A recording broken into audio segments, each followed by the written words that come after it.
আমি অত্যন্ত কৃতজ্ঞতা চিত্তে স্মরণ করছি আজকের এই অনুষ্ঠানের যিনি আয়োজন করেছেন পরম শ্রদ্ধাভাজন আমার দাদা জীবন প্রদীপ চন্দ্রধর মহোদয়কে, যার অনুকম্পায় আমরা এখানে একত্রিত হওয়ার সুযোগ পেয়েছি। আমি স্মরণ করছি বিভিন্ন প্রান্ত থেকে ছুটে আসা ধর্মপিপাসু নরনারী ভক্তবৃন্দ, কৃষ্ণ অনুরাগী, গৌর অনুরাগী, বন্ধু অনুরাগী ভক্ত সজ্জন মণ্ডলী, সকলেই অভাজনকে কৃপা করবেন যেন ভগবানের অমৃতময় কথা আস্বাদন করার প্রয়াসী হয়। ভগবান, ভগবান শব্দের অর্থ হলো, ভগ শব্দের অর্থ হলো ঐশ্বর্য, ষড় ঐশ্বর্য, যশ, শ্রী, ঐশ্বর্য, বীর্য, জ্ঞান, বৈরাগ্য। এই ছয়টি ঐশ্বর্য যার মধ্যে পরিপূর্ণ রূপে বিরাজমান তিনি হলেন ভগবান। ভগবানের অমৃতময় কথা শ্রবণের পূর্ব মুহূর্তে আমরা অনেকে বলি উনি ভগবান না, ইনি ভগবান না, নানান কথা বলি। তা আমি অত্যন্ত বিনয়ের সাথে বলবো, ভগবানকে চেনার কি আমাদের বয়স হয়েছে? ভগবান ভগবানকে চিনতে পারেননি। যখন কংসের অত্যাচারে সমস্ত ধরিত্রী দেবী প্রকম্পিতা, ত্রাহিমাং ত্রাহিমাং র, তখন ভগবান আমাদের যে সৃজনকর্তা ব্রহ্মা ক্ষীরোদ সাগরে যে শায়িত ছিলেন ভগবান নারায়ণ, তাকে আকুল প্রার্থনা করে কংসের কারাগারে এনেছেন, অর্থাৎ ভগবান কৃষ্ণ রূপে এসেছেন। যখনই ভগবান কৃষ্ণ সখাদের নিয়ে গোচারণে গিয়েছেন, সখাদের এটু খাচ্ছেন আর খাওয়াচ্ছেন, ভগবান ব্রহ্মার সন্দেহ হলো, আমি যেই ভগবানকে প্রার্থনা করে এনেছি এই ভগবান তো সে ভগবান হতে পারে না, আমার ভগবানের মধ্যে ঐশ্বর্য থাকবে। এই দেখি একজনের কাঁধে আরেকজনে উঠে, একজনের একটু আরেকজনকে খাওয়ায়, আমি পরীক্ষা করব। তা আপনারা অনেকেই জানেন, পরীক্ষা করতে গিয়ে ভগবান ব্রহ্মা কি করলেন? সমস্ত রাখাল বালক গোবৎস চুরি করে ব্রহ্মকুণ্ডে ডুবিয়ে রেখেছেন। এদিকে ভগবান কৃষ্ণ সমস্ত রাখাল বালক গোবৎস হারিয়ে অজ্ঞ শিশুর মতো বনে বনে কাঁদছেন। তো ভগবানের সাথে তিনটি শক্তি থাকে, সর্বজ্ঞ শক্তি, সর্বতত্ত্ব শক্তি, সর্ববিভু শক্তি। সর্বজ্ঞ শক্তি ভগবানের চরণে প্রার্থনা করে বলছেন, হে প্রভু অনাদিরাদি গোবিন্দ, তুমি অজ্ঞ শিশুর মতো কাঁদছো কেন? তোমার সমস্ত সখা এবং গোবৎসদের ওই ব্রহ্মাই চুরি করে নিয়েছে। তো ভগবানের কষ্ট হলো, ব্রহ্মাই কাজ করেছে। তাই সাথে যে আরেকটি শক্তি ছিল বিভু শক্তি, বিভু শক্তি কি করলেন? প্রভু তুমি চিন্তা করিও না, তোমার যত সখা ছিল, যত গোবৎস ছিল, সব আমি আবার ঠিকঠাক ভাবে করে দিচ্ছি। তাই হলো। এদিকে ব্রহ্মা যখন গোচারণ ভূমিতে আসলো, দেখলেন আমি যাদেরকে চুরি করে ঘুমিয়ে রেখেছি তারা এখানে কিভাবে আসলো। একবার ব্রহ্মকুণ্ডে যায়, আর একবার গোচারণ ভূমিতে আসে। দ্বিধাদ্বন্দ্বে পড়ে গেল, কি হলো? যখন তার ব্রহ্মালয়ে গেলেন, দেখেন কি দাঁড়ি বলছেন, কে তুমি? আমি কে তুমি চিনতে পারছো না? আমি তোমার প্রভু ব্রহ্মা। মিথ্যা কথা, আপনি আমার প্রভু ব্রহ্মা হতে পারেন না, কারণ আপনার থেকে অধিক উজ্জ্বল শক্তিশালী ব্রহ্মা ব্রহ্মালয়া সিংহাসনে বসে আছেন। ব্রহ্মা বুঝতে পারলেন নিশ্চয়ই আমি যে অপরাধ করেছি। তাই এসে গোচারণ ভূমিতে ভগবান কৃষ্ণের চরণে পড়ে বলছেন, প্রভু রজগুণ হতে আমার সৃষ্টি, আমাকে ক্ষমা করে দাও। আমি তোমার তোমার ভগবত্ব বুঝতে পারিনি, তোমাকে চিনতে পারিনি। তাহলে দেখুন ভগবানকে চেনা কত কঠিন। ত্রেতা যুগে ভগবান রামচন্দ্র এসেছেন, আবার ভগবান পরশুরাম এসেছেন। ভগবান রামচন্দ্র যখন হরধনু ভেঙে ফেললেন, মন্দার পর্বত থেকে পরশুরাম এসে বলছেন, কার এত বড় স্পর্ধা, হরধনু ভেঙে ফেলল। ভগবান রামচন্দ্রকে বিভিন্ন ভাবে বকুনি দিচ্ছে, বকাবকি করছে। ভগবান রামচন্দ্র মর্যাদা পুরুষোত্তম, তিনি কোনো কথা বলছেন না।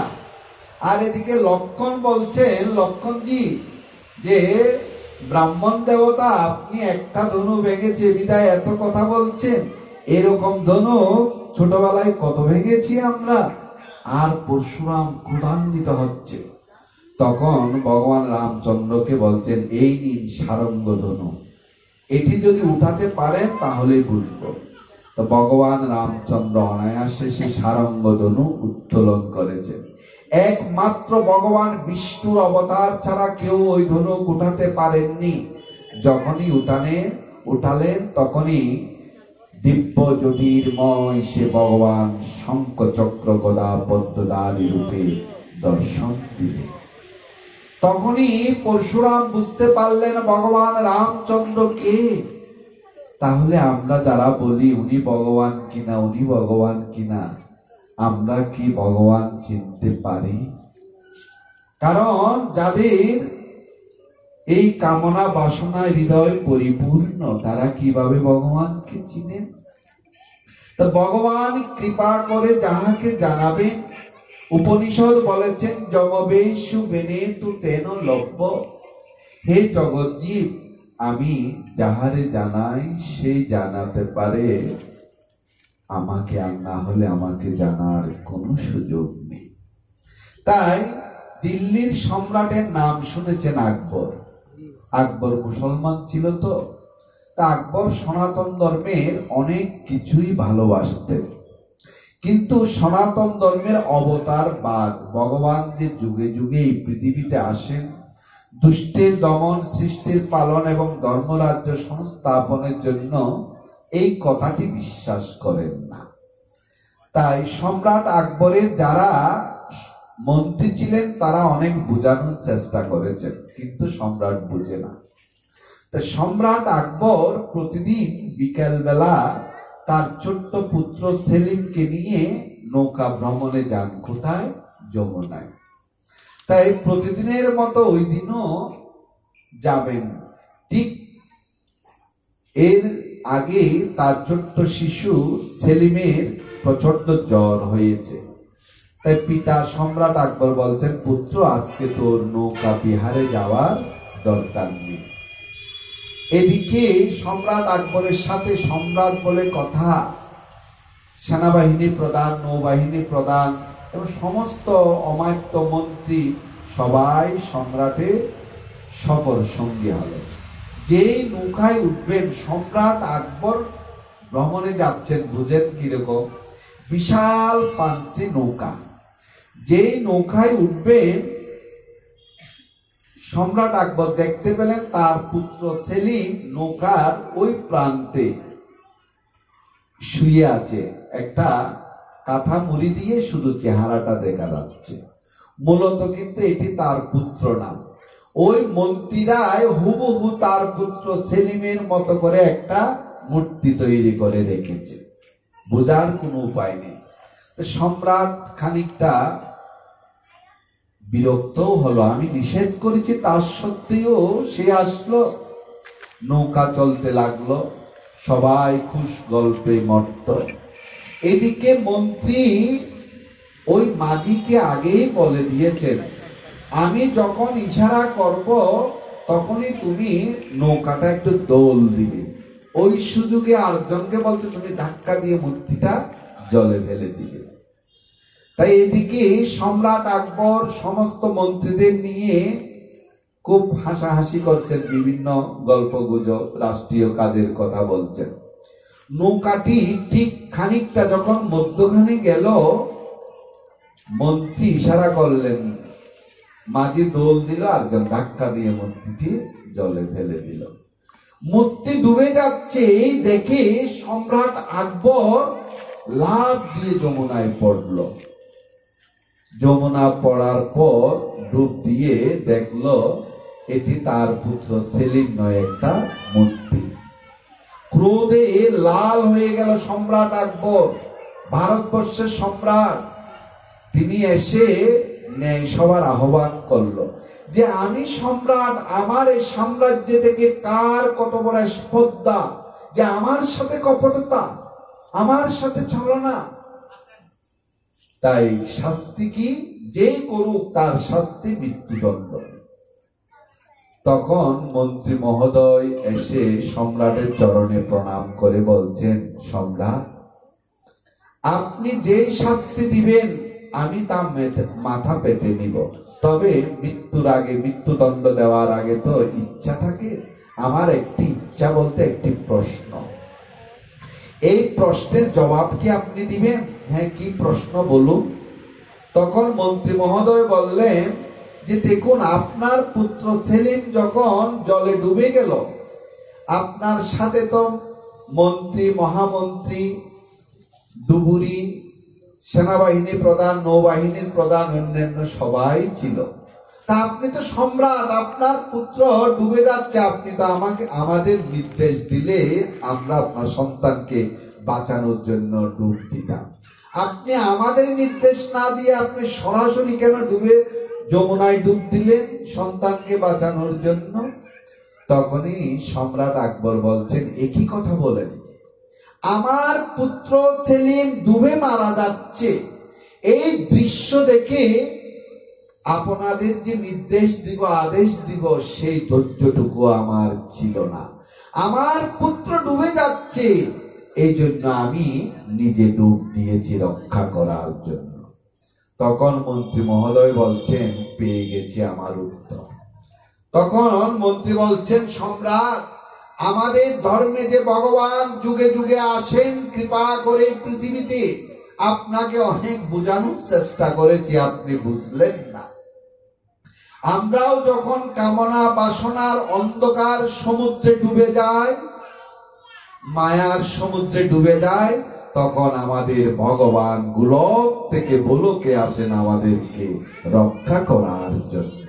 এই জন্যই সনাতন শাস্ত্রে বলেছেন ভগবান যুগে যুগে এই পৃথিবীতে আসেন। সেদিন থেকে সম্রাট আকবর বিশ্বাস করেছেন সত্যিকার অর্থে করুণাময় ভগবান তার ভক্তকে রক্ষা করার জন্য গোলকের আসন ছেড়ে তিনি এই গোলকে পদার্পণ করেন। এই প্রেমময় ভগবানকে জানার জন্য প্রয়োজন হলো সাধু গুরু বৈষ্ণবের কৃপা। সাধু গুরু বৈষ্ণবের কৃপা বস্তুটা কিরকম জানেন? আমরা জন্মের পর থেকে প্রতিদিন আমাদের কর্মের হিসাব হচ্ছে, আর হিসাবটি রাখছেন কে জানেন? ধর্মরাজ জমের যে প্রাইভেট সেক্রেটারি চিত্রগুপ্ত। আমার আপনার সকলেরই হিসাব সে প্রতিদিন করে। তাই এক দুরাচারী ব্যক্তি ছিল। দুরাচারী বলতে কি, সে তো রাত্রে চুরি করে, মানুষ মারে, ডাকাতি করে, দিনেও ডাকাতি করে, দিনেও মানুষ মারে। তার যন্ত্রণায় অত্র এলাকার সবাই অতিষ্ঠ। তাই ধর্মকর্ম কি সে কোনোদিন করে না। হঠাৎ শ্রাবণ মাসের প্রচন্ড যখন বৃষ্টি হচ্ছে, এক সন্ন্যাসী ঠাকুর তার ঘরের পাশ দিয়ে যাচ্ছে। কোথাও যে দাঁড়াবেন এরকম আশ্রয় নেই। তাই ওই দুরাচারী ব্যক্তির খুব করুণা হলো। কোনোদিন কিন্তু কাউকে করুণা করেনি। তাই বলছেন, ও সন্ন্যাসী ঠাকুর, প্রচন্ড বৃষ্টিতে দিচ্ছেন কেন, আমার বারান্দায় এসে আশ্রয় নিন খানিকটা। তো সন্ন্যাসী ঠাকুর সেদিন আশ্রয় নিয়েছেন। বৃষ্টি থামার পর ঠাকুর চলে গেলেন। যখন ওই দুরাচারী ব্যক্তি মারা গেল, ধর্মরাজ জম তার প্রাইভেট সেক্রেটারিকে বলছে, চিত্রগুপ্ত জীবনের হিসাবের খাতা খুলো, তার পাপ এবং পুণ্যের হিসাব। তখন চিত্রগুপ্ত খাতা খুলতে খুলতে খুলতে খুলতে কোথাও কোনো পুণ্য খুঁজে পাচ্ছেন না। তো অবশেষে লাস্টে গিয়ে ওই সন্ন্যাসী ঠাকুরকে যে আশ্রয় দিয়েছেন ওই পুণ্যটুকু আছে। তখন চিত্রগুপ্ত বলার পর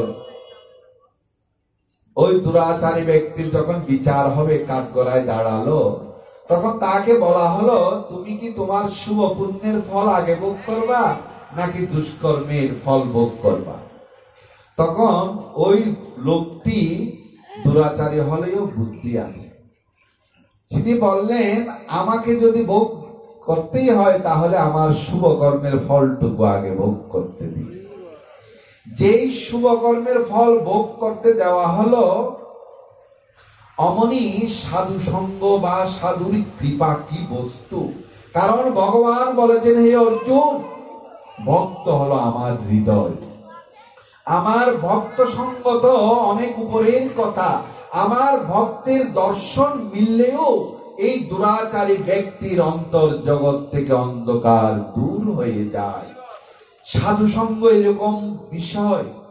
তখন ওই দুরাচারী ব্যক্তি পুণ্যের ফল ভোগ করতে করতে সে আর পাপ করে না, মহাপবিত্র হয়ে গেল। এরপরে সে এত পুণ্যবান হয়ে গেল, যখনই তার পাপ পুণ্যের পাল্লায় হিসাব করা হচ্ছে, দেখেন পুণ্যের পাল্লায় ভারী হয়ে গেল। এখান থেকে আমাদের শিক্ষণীয় কি জানেন? জীবনে যদি সৎ সঙ্গ করতে পারেন, জীবনে যদি সাধু সঙ্গ করতে পারেন, ভগবত সঙ্গ করতে পারেন, যতই আমাদের জীবনে অন্ধকার থাকুক না কেন, ভগবানের কৃপায় তা দূর হয়ে যায়। দেখবেন স্বামী বিবেকানন্দ একটি সুন্দর কথা বলেছেন। বলছেন, গরু কোনোদিন মিথ্যা কথা বলে না, দেওয়াল চুরি করে না, তার সত্ত্বেও গরু গরুই থেকে যায়, দেওয়াল দেওয়ালই থেকে যায়। কিন্তু মানুষ অত্যাচারী দুরাচারী হওয়ার পরও তার জীবনে যদি কোনো ক্রমে ভগবত প্রেম, সাধুগুরু বৈষ্ণবের কৃপা যদি তার উপর পড়ে, তাহলে দেখবেন সে পরম পবিত্র হয়ে যায়। সেটি কিরকম? কাপড়ে সাবান লাগানোর মতো। দেখবেন আপনার একটি কাপড় প্রচন্ড ময়লা, সাবান দেওয়ার আগে বুঝতে পারবেন না যে এত ময়লা। সাবান দিয়ে যখন বারবার আপনি কেচেছেন, দেখবেন পরিষ্কার হয়ে গেল, ধপধপে। বুঝতেই পারবেন না কিছুক্ষণ আগে এই কাপড়ের মধ্যে এত ময়লা ছিল।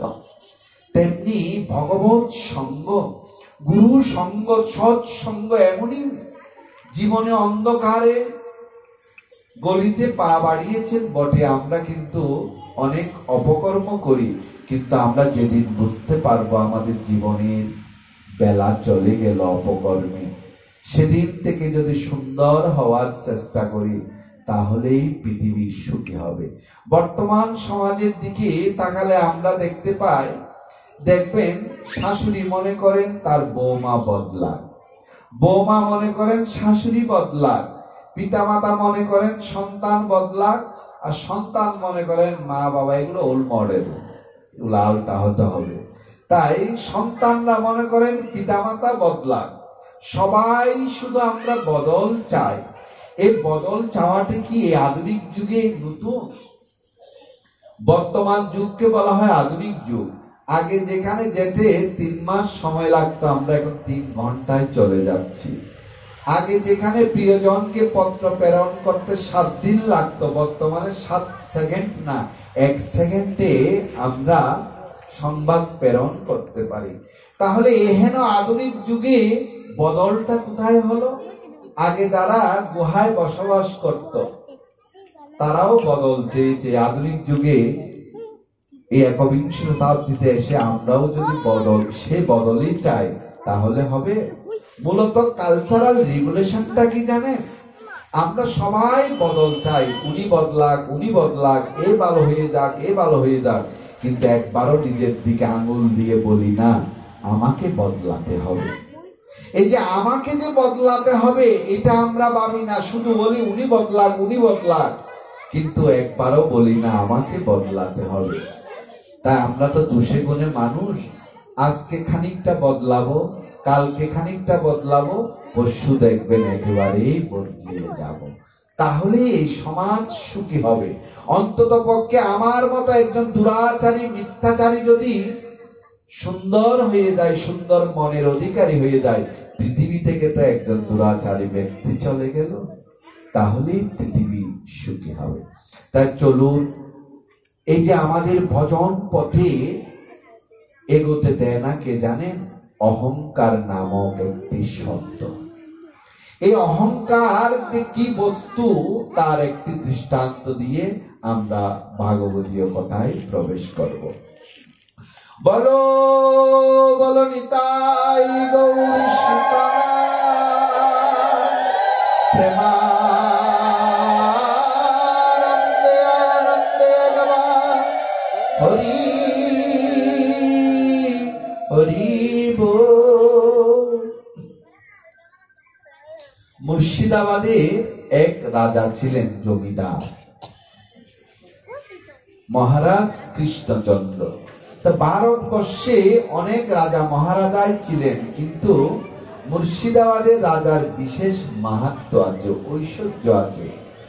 তার রাজপ্রাসাদ ছিল তিনটা, একটা মুর্শিদাবাদে, আরটা উড়িষ্যার, আরটা হলো কলকাতায়। তাই এই মহারাজ কৃষ্ণচন্দ্র সম্ভ্রান্তশালী মহারাজ ছিলেন, ঐশ্বর্যশালী। তো মহারাজ কৃষ্ণচন্দ্রের রাজপ্রাসাদে একজন কৃষক, কৃষক নয় শুধু দরিদ্র কৃষক, তার ছোট্ট কন্যাকে নিয়ে এসে বলছেন, মহারাজ আমি সেই দুর্ভাগা পিতা যে আমার কন্যার মুখে দুমুঠো অন্ন জোগাতে পারি না, তাই আমি আমার এই ছোট্ট কন্যাকে আপনার কাছে নিয়ে এসেছি আপনার রাজপ্রাসাদের সেবায়, আপনি অঙ্গীকার করুন, গ্রহণ করুন। তা মহারাজ কৃষ্ণচন্দ্র মনের আনন্দে ওই ছোট্ট কন্যাকে বরণ করে নিল। ওই কৃষক যখন কন্যাকে রাজার হাতে তুলে দিয়ে গৃহে ফিরে যাবেন, ঠিক সেই সময় মহারাজ কৃষ্ণচন্দ্রের চরণে পড়ে প্রার্থনা করে বলছেন, মহারাজ আমার এই কন্যাকে সারাদিন আপনি কাজ করান, বলবে না কেন এত কাজ দিয়েছেন, কিন্তু তার একটি ধর্ম আছে কি জানেন? তাকে সকাল বেলায় 10-15 মিনিটের জন্য ভগবান গিরিধারীর সেবা করার সুযোগ দিবেন। শুধু সেই গিরিধারীর চরণ সেবা না করে থাকতে পারে না, শুধু একটুকুই আপনার চরণে প্রার্থনা। তো মহারাজ কৃষ্ণচন্দ্র বলছেন, ভালো কথা, আমার তো গিরিধারীর মন্দির আছে, সেবা করবে। ওই কন্যাটিকে রেখে তার পিতা গৃহে ফিরে গেলেন। কন্যাটি মনের আনন্দে গিরিধারীর সেবা করেন, রাজপ্রাসাদের গৃহ পরিচারিকার কাজ করেন। প্রতিদিন ভোরবেলা শয্যা ত্যাগ করেন, স্নান আদি করে বাগান থেকে ফুল তুলে তুলসী চন্দন দিয়ে গিরিধারীর চরণ অর্চনা করেন, আর ভালো ভালো ফুল দিয়ে মালা গেঁথে ভগবান গিরিধারী গলায় পড়া। দেখবেন এখান থেকে আমাদের একটা বস্তু শিক্ষণীয়। আমরা ভগবানের চরণে অনেকেই ফুল তুলসী নিবেদন করি, কিন্তু হৃদয় মনটি শুদ্ধ ভালোবাসা দিতে পারি না, বিদায় ভগবত প্রাপ্তি হয় না। প্রতিদিন ফুল চন্দন তুলসী ভগবানের চরণে দিয়ে আমরা প্রার্থনা করি, চরণে দিলেই সেটাকে প্রসাদী বলা হয়।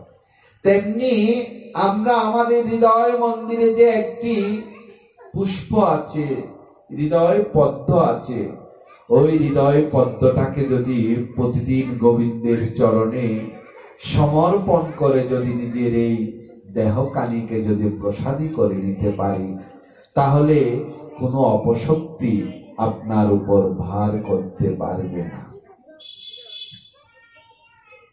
এই ছোট্ট কন্যাটি প্রতিদিন গিরিধারীর সেবা করেন আর রাজপ্রাসাদের কাজ করেন। একদিন ঘটলো তার ব্যতিক্রম। কি?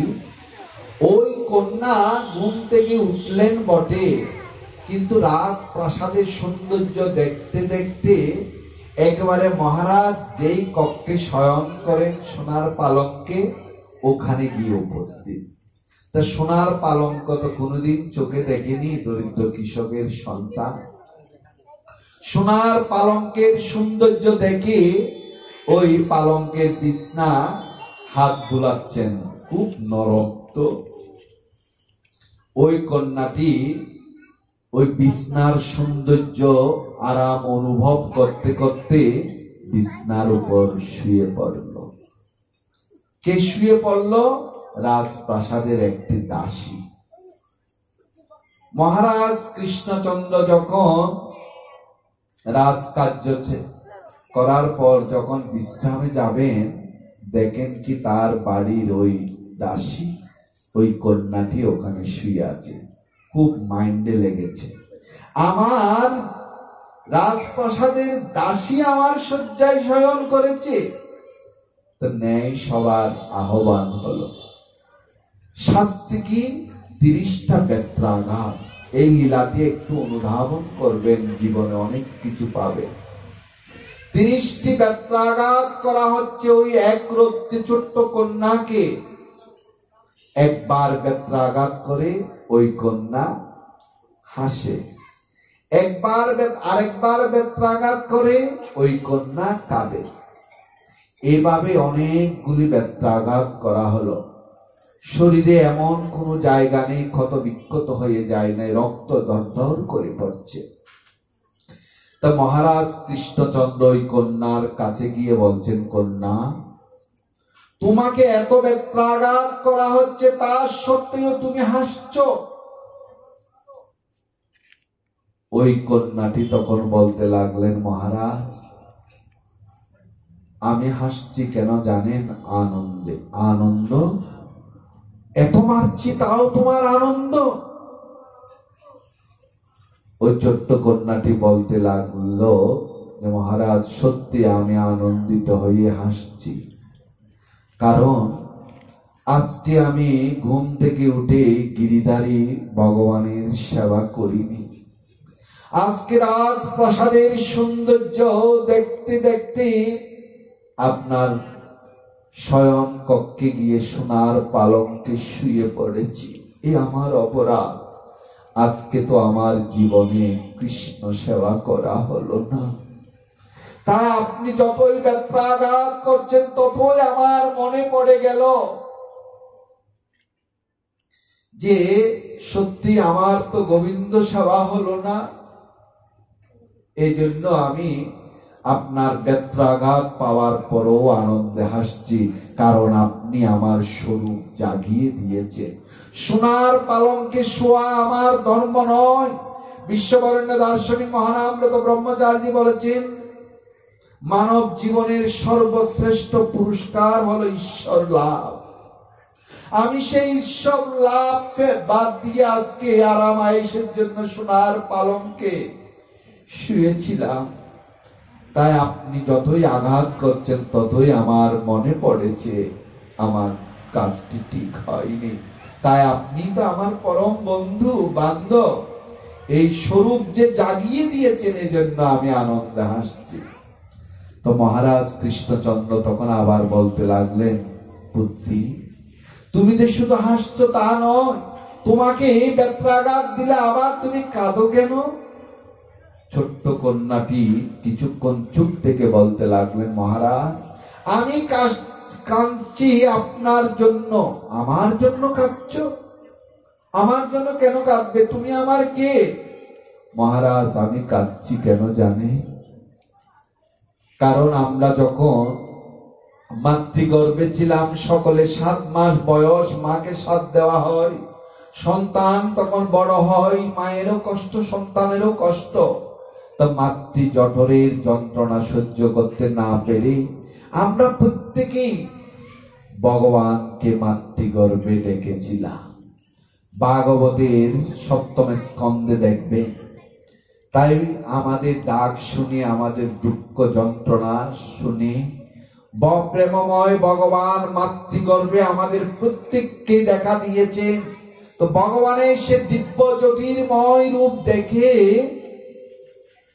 আমাদের কান্না থেমেছিল। ভগবানের চরণ ছুঁয়ে আমরা প্রত্যেকে প্রতিজ্ঞা করেছিলাম সেদিন যে প্রভু, যদি তুমি ভালো ভালো জন্ম গ্রহণ করাও, তাহলে ভবে গিয়ে জন্ম নিয়ে তোমায় সেবিব পরমাদরে। আমরা পৃথিবীতে জন্মগ্রহণ করে তোমাকে পূজা করিব, তোমাকে ধ্যান করিব, জ্ঞান করিব। ওই ছোট্ট কন্যা তখন বলতে লাগলেন, মহারাজ আপনি আমি সকলেই তো ভগবানকে কথা দিয়ে এসেছিলাম, প্রতিজ্ঞা করেছিলাম পৃথিবীতে এসে ভগবানের চরণ যুগল সেবা করব।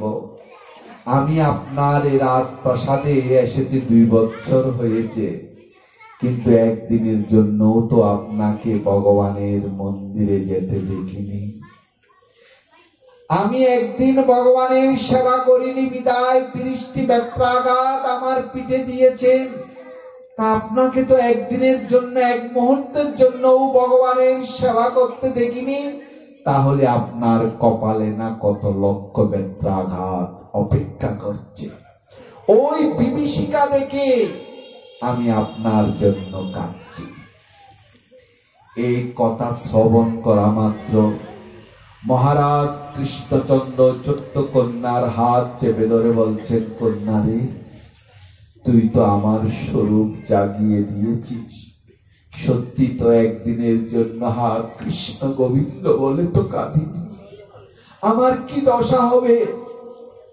এই যে দেখুন, সৎসঙ্গের কারণে তার হৃদয়ে ভক্তি কমল ফুটতে শুরু করছে।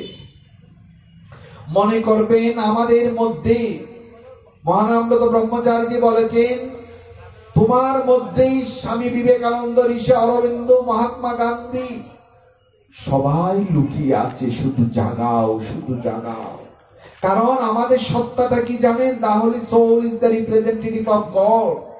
আত্মা রূপে পরমাত্মা ভগবান আমাদের সকলের মধ্যে আছে। এই জন্য আইনস্টাইন বলেছেন, man is not man for defeat. মানুষ অপরাজেয়, মানুষ পরাজয় স্বীকার করার জন্য আসেনি। জাগাও, সেই সত্তাকে শুধু জাগাতে হবে। এরপর মহারাজ কৃষ্ণচন্দ্র যখন উড়িষ্যায় গেলেন, মনে করবেন ভারতবর্ষে সবচেয়ে শেষে ট্রেন যোগাযোগ হয়েছে উড়িষ্যার সাথে কলকাতার। ইতিহাস পড়লে বুঝবেন। তাই আগে যোগাযোগের ব্যবস্থা ট্রেন ছিল না, গরুর গাড়ি, ঘোড়ার গাড়ি, না হয় পালকি। রাজা মহারাজা হলে পালকি। তা মহারাজ একদিন পালকি করে মুর্শিদাবাদে আসবেন। রূপনারায়ণ 2টি নদী ছিল, যেই নৌকা পার হবে ঠিক সেই মুহূর্তে অপর দিক থেকে একজন দুপার কন্যা চিৎকার করে বলতে লাগলেন, পিতা, বেলা যে বয়ে যায়, বাসনায় তো আগুন দেওয়া হলো না। মহারাজ কৃষ্ণচন্দ্রের এই কথাগুলা শোনা মাত্রই তার হৃদয়ে কম্পিত হলো। সত্যি তো জীবনের বেলা তো বয়ে চলল, জীবনের কতগুলি সময় চলে গেল, বাসনায় তো আগুন দেওয়া হলো না। বাসনা বলতে কামনা বাসনা। ওই ধূপার কন্যা বলেছেন তার কাজের কথা। কারণ আজ থেকে বহু বছর পূর্বে কাপড় ধোয়ার জন্য সাবান ছোড়া ছিল না। কলা পাতা বা নয়নতারা গাছের পাতাগুলি পুড়িয়ে ছাই করে ওই খার দিয়ে কাপড় ধৌত করা হতো। ধূপার কন্যা তার পিতাকে বলছেন ওই বাসনায় আগুন দেওয়ার জন্য, যদি ছাই না হয় পরের দিন তো কাপড় ধৌত করতে পারবে না। কিন্তু মহারাজ কৃষ্ণচন্দ্র মনে করেছেন যে আমার জীবনের বেলা তো বয়ে গেল, এখনো শুধু কামনা বাসনার পেছনে ছুটছি, কামনায় তো আগুন দেওয়া হলো না। ছোট্ট ওই ধূপার কন্যার কথা শ্রবণ করে মহারাজ কৃষ্ণচন্দ্র গিয়ে ওই কন্যার সামনে হাত ধরে বলছেন, কন্যা, তুমি কি বলেছো আরেকবার বলো। কেন মহারাজ? আমি বলছি বেলা তো বয়ে গেল, বাসনায় তো আগুন দেওয়া হলো না। মহারাজ কৃষ্ণচন্দ্রের কথাগুলি প্রাণে লেগেছে। ওই কন্যার হাত চেপে ধরে বলছেন, কন্যা তুই সত্যি বলেছিস। সমগ্র জীবন শুধু অর্থের পেছনে ছুটেছি, সোনার পালঙ্কের পেছনে ছুটেছি, ধন সম্পদ জনের পেছনে ছুটেছি, কিন্তু হাত কৃষ্ণ বলে তো কোনোদিন কাঁদিনি। কামনা বাসনায় তো আগুন দেওয়া হয়নি। তাই কন্যা আমি আর গৃহে ফিরে যাব না, রাজপ্রাসাদে যাব না। আমাকে তুই মনের মতো করে সাজিয়ে দে, আমি সেই মধুময় বৃন্দাবনের উদ্দেশ্যে রওনা হলাম। ওই তোপার কন্যা মনের মতো করে সাজিয়ে দিয়েছেন মহারাজ কৃষ্ণচন্দ্রকে। চল রে আমার মধুরী বৃন্দাবন, যমুনারে ধারে ধারে তমালে রব, যে তাই শ্যাম কুণ্ড রাধা কুণ্ড গিরি গোবর্ধন তমালে রব। মহারাজ কৃষ্ণচন্দ্র দুই বাহু তুলে যখন হা কৃষ্ণ গোবিন্দ গোপীনাথ বলে বৃন্দাবন অভিমুখে যাত্রা করলেন, আমাদের সকলের কিন্তু গন্তব্য সেই মধুময় বৃন্দাবন। যাদের হৃদয়ে জাগ্রত হয়েছে তারা আগে গিয়ে পৌঁছাবে, আর যাদের হয় নাই তারা যেতে পারবে না। মহারাজ কৃষ্ণচন্দ্র যখন দুই বাহু তুলে হা কৃষ্ণ বলে বৃন্দাবন অভিমুখে রওনা হলেন,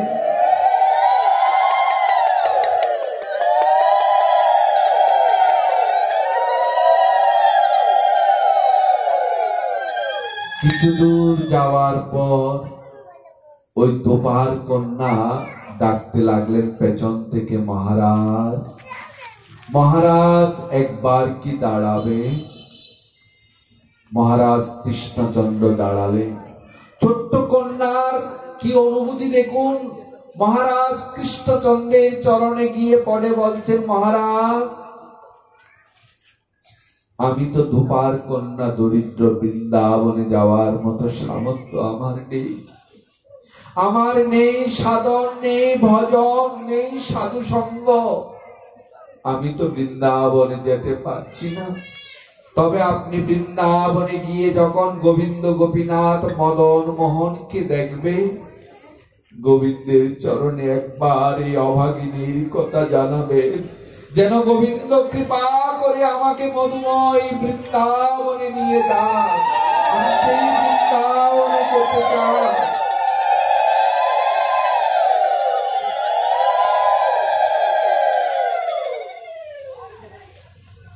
মহারাজ কৃষ্ণচন্দ্র বৃন্দাবনে গেলেন। যাবার পর রাজপ্রাসাদ ত্যাগ করেছেন, কিন্তু বৃন্দাবনে গিয়ে একটা ভালো মন্দিরে উঠেছেন।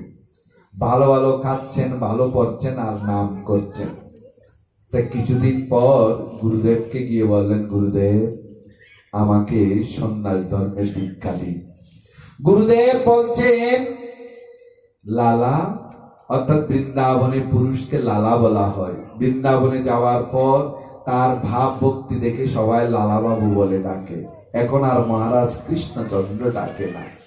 তখন গুরুদেব বলছেন, লালা তোর তো এখনো সময় হয় নাই রে। সময় হয় নাই?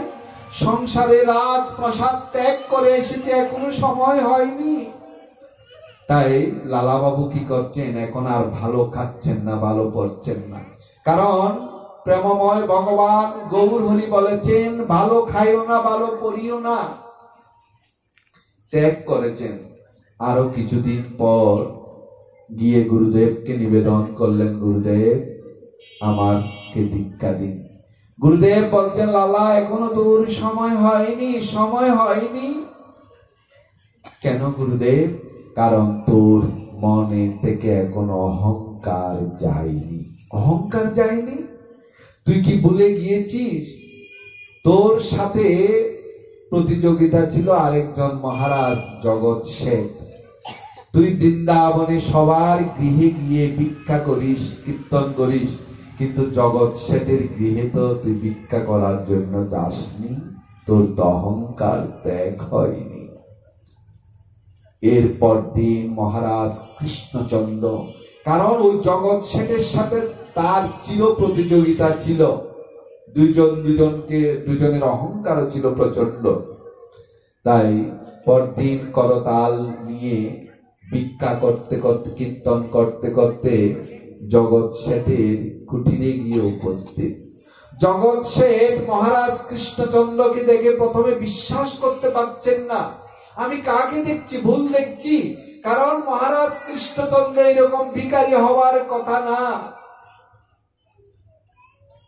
ভালো করে যখন দেখছেন মহারাজ কৃষ্ণচন্দ্র, তখন জগৎ শেঠকে বলছেন, জগৎ শেঠ ভালো করে দেখে নাও, তোমার চির প্রতিদ্বন্দ্বী কৃষ্ণচন্দ্র এখন পথের ভিখারি হয়েছে, আমাকে কি ভিক্ষা দিবে? তবে আমি যেন তেন ভিক্ষা নিব না, একবার মুখে মধুমাখা কৃষ্ণ নাম করো, আর কৃষ্ণ নাম করে যাই দিবে তাই আমি গ্রহণ করব। জগৎ শেঠ তখন মহারাজ কৃষ্ণচন্দ্রকে বুকে টেনে নিয়ে বলছে, কৃষ্ণচন্দ্র সত্যি বৃন্দাবনে এসেছে অনেক দিন হলো, তোর মতো প্রেমিক ভক্ত তো দেখলাম না। মহারাজ ছিলি এত বড় রাজপ্রাসাদের মালিক, আর আজকে পথের ভিখারি। কৃষ্ণ নামের এত মাধুর্য, কৃষ্ণ নামের এত শক্তি, রাজাকেও ভিখারি করে দিতে পারে। দুই বন্ধু গলাগলি কোলাকুলি করলেন। এরপর দুই বন্ধু মিলে যমুনায় স্নান করলেন। স্নান করে যখন যমুনার তীরে উঠলেন, দেখেন কি গোপালের দিব্য জ্যোতির্ময় এক মূর্তি, বিশাল গোপাল মূর্তি। গোপাল মূর্তির চরণে পড়ে প্রণাম করলেন। এখান থেকে আমাদের শিক্ষণীয় কি জানেন? মহারাজ কৃষ্ণচন্দ্রকে ভগবান গোপাল কিন্তু আগেই দর্শন দেননি।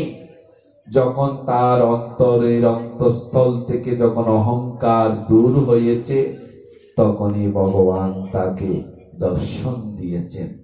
এজন্য এই অহংকার বস্তুটা এত ভয়ঙ্কর। এই অহংকার যদি আসে, তাহলে ভগবানকে পাওয়া অনেক কঠিন, পাওয়াই যায় না। তাই চলুন ভগবানের অমৃতময় কথা আস্বাদনের প্রয়াসী হব। বলো বলো নিতাই গৌর সীতানাথ, প্রেমানন্দে আনন্দে হরি হরি বল। মধুময় বৃন্দাবন লীলা মধুরাতীত মধুর। তো ভগবান কৃষ্ণ মা যশোদার কোলে বসে আছেন। এদিকে গোষ্ঠীর সময় হয়ে গেল, সূর্যদেব পূর্ব দিগন্তে উদিত হয়েছে। সমস্ত রাখাল বালকরা আসছেন। আসার পর কৃষ্ণকে বলছেন, কানাই শুধু কি তোর মা আছে, আমাদের মা নেই, গোষ্ঠে যাবি না? মূলত মা যশোদা কৃষ্ণকে গোচারণে যেতে দিতে চান না। কেন? মা যশোদা শুনেছেন ওই গোচারণে কংস রাজা, অত্যাচারী রাজা কানাইকে মারার জন্য অনেককে পাঠায়। তা মায়ের মনে